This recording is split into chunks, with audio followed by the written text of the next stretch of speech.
Hello, this is Shantae with Brown Sugar Talks under Black Unicorns. Today I'm coming to you on Man Crush Monday. I got like a couple things. So the first thing is I don't know how people make pancakes with milk and butter. Once you done had pancakes with like almond milk and creamer and vegan butter, I don't know, the pancakes, they just off. Like, I don't know. Okay, so I recently had to use regular milk and some sweet butter to make some pancakes.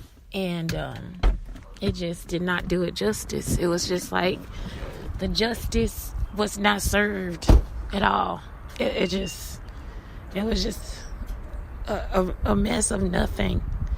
Anyway, so today is Man Crush Monday. It's a lot of R. Kelly stuff going around and people who support and don't support and got all these things going on. This has been going on for a long time, even to the point where at some point somebody called me, I think when I was in college, and was like, I'm outside R. Kelly's house knocking on the door or something like that. Somebody said they was outside, not to say that this is the song, y'all, I'm so serious, this is before the song, but they were outside knocking on his door, and I'm like, well, why are you over there? Like, what's the point of you being over the house? I don't know. I mean, he just always had access to different women or younger women because they liked it. They liked the show and the thing.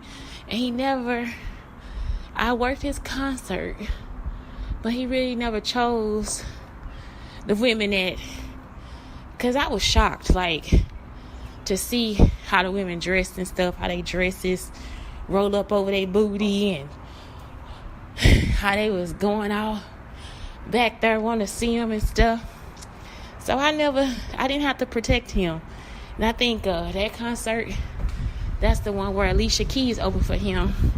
And I got a chance to hear her sing at the piano because she was just starting out. So I don't know about this situation, but I do know that some people may that are speaking out. I mean, I don't know. Who knows? From my point of view, it just seemed like a bunch of groupies that he hung out with, and then you would be shocked if you heard some of the people, not to say that something was wrong with the girls, it's just like, why are you over there doing it? Like, why are you doing all this extra? And to know that he's a controlling person, some of that stuff he probably did on purpose so they could knock on the door and feel put out, and so he could control them. So, man, it just kind of all makes sense at this point. Because that's what men of controlling natures do. That's the kind of stuff they put people through.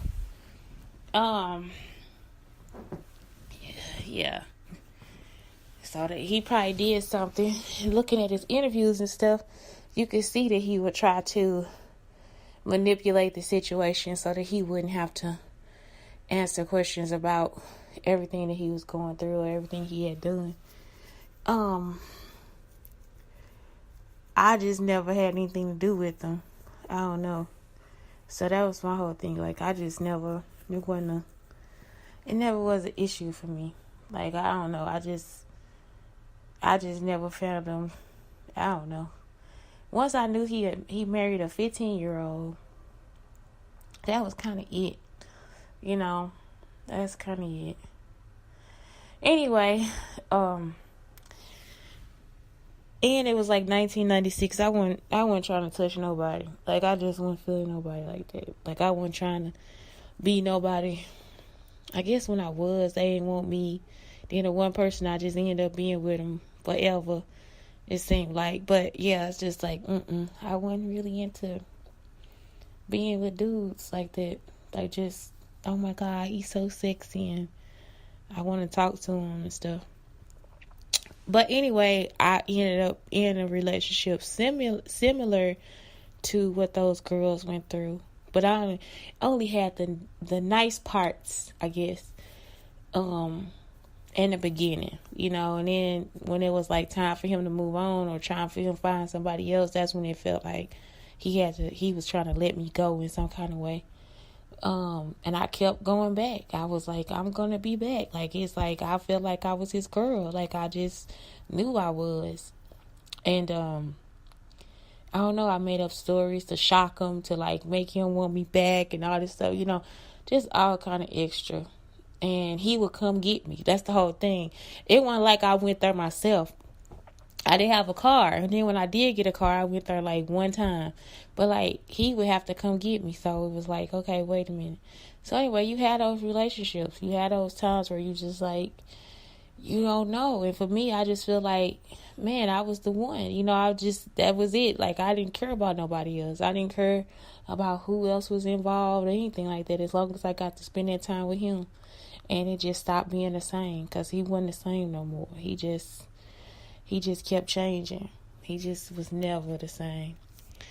So, I don't know. I think I finally let him go when he brought a girl home and then smacked me and all this different stuff, So I knew that was the end. It's like, this is the end.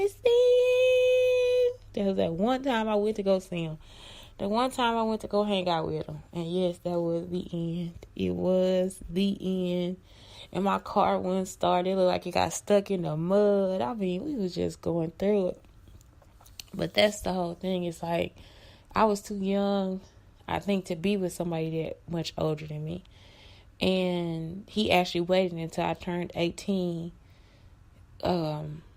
before he did anything, whatever, but it's like, still, you just like, man, this dude was like pursuing me at 17 years old, taking my writings and doing all kind of crazy. So anyway, I just like, you just be like, man, it's too much. Like, so I don't know, I guess going through those situations and stuff, and just knowing that people ain't right, it's a lot. Like, it's a lot that you have to bear as a girl, as a woman.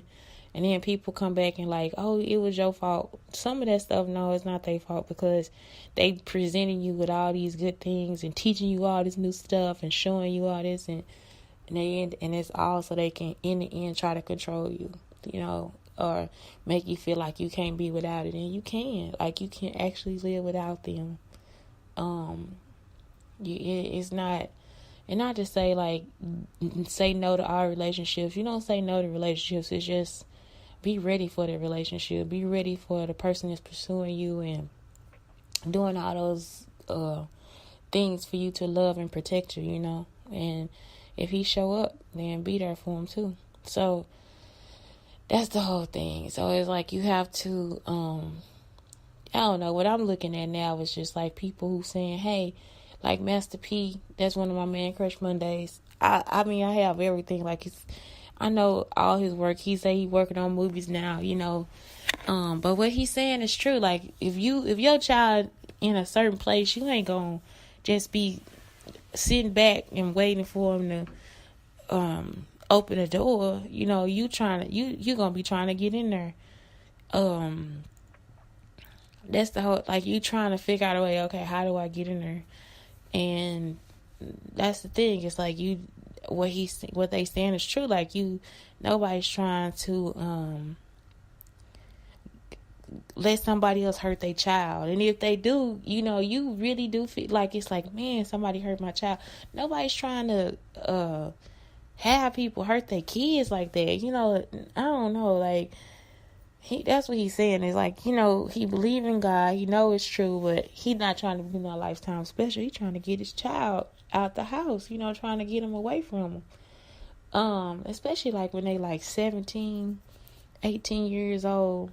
Yeah, you gotta tell them. You gotta knock some sense into them. Not knock sense into them, but hey, you're not going back over there. I don't know, I guess that's my Man Crush Monday too. Like Master P, D.L. Hughley. Man, he is such a prominent voice for our community right now. Like, I like his bluntness, his like, okay, no, this is how we gonna look at this situation. I like the way he looks at the situation. He is very much educated. Like, it's like, that's why I be like, man, please don't underestimate a dropout. Like, it's like the way that he sees things is so witty and intelligent and calm. Like, that's the other thing, is calm. Like, it is like, because me, I be like, nah, I can't see it because I'm already mad. Like, I'm already upset. So it's like, I cannot get the point until I leave the room. But he gets it, like, right there. It's like, yeah, but black people have suffered. You know, I was watching The Fix, and it was like he was quick with it. Like, okay, yeah, that's good, but black people, you know, and it's not where you like, okay, well, he's still saying, he talking about black people a lot. So what? Like, it is like, he is awesomely just a awesome voice for the community. Like, I just love how he sees every part of it. Like, he just see everything the right way. And so I'm just digging it. I just dig his whole intellect and becoming and just everything. Like, he just, I don't know. I really am grateful for his voice right now. So, yeah, D.L. Hughley, he has this show on Magic 102, point something. I just really like that he says what he says and does what he does, you know, especially during this time. Like, it's kind of somber for me, because being a woman that has been through all these things, and, you know, you just like, man, like, really? Like, is this life right now? Like, this is it? Like, you know, now they saying something, now they listening, and it's like, well, it was because we black that they not, you know, and that's the truth. Like, people like to push it to they want to push black people, like, oh, whatever, they're probably just making it up, Bobby, you know, like, forget it, don't worry about it, you know. But it's like, no, they actually telling the truth. They actually letting people know what the fuck is going on, you know. Like,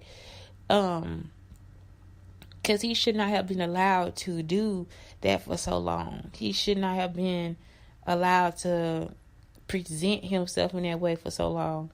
So, I don't know. I just, it's like, I really appreciate D.L. Hughley too for sticking up and saying what he said. You know, John Legend was a person that helped as well. And it's like voices just rang out. And it's like, but all of y'all knew. That's the part.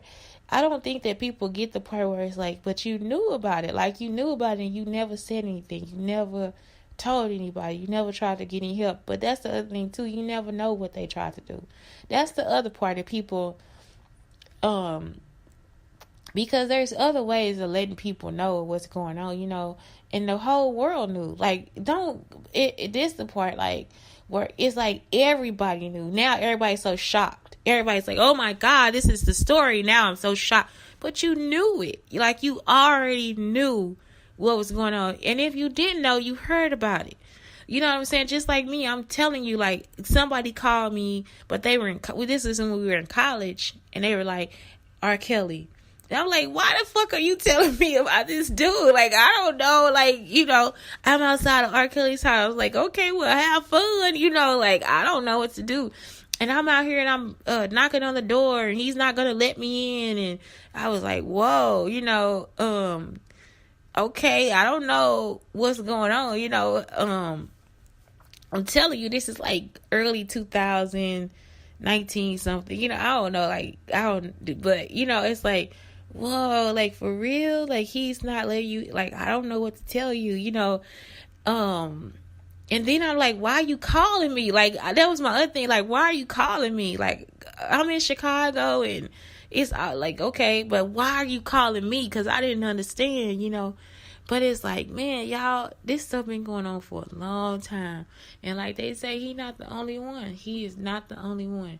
He is not the only older guy who prey on little girls, like, and girls 18, 19 years old, then leave them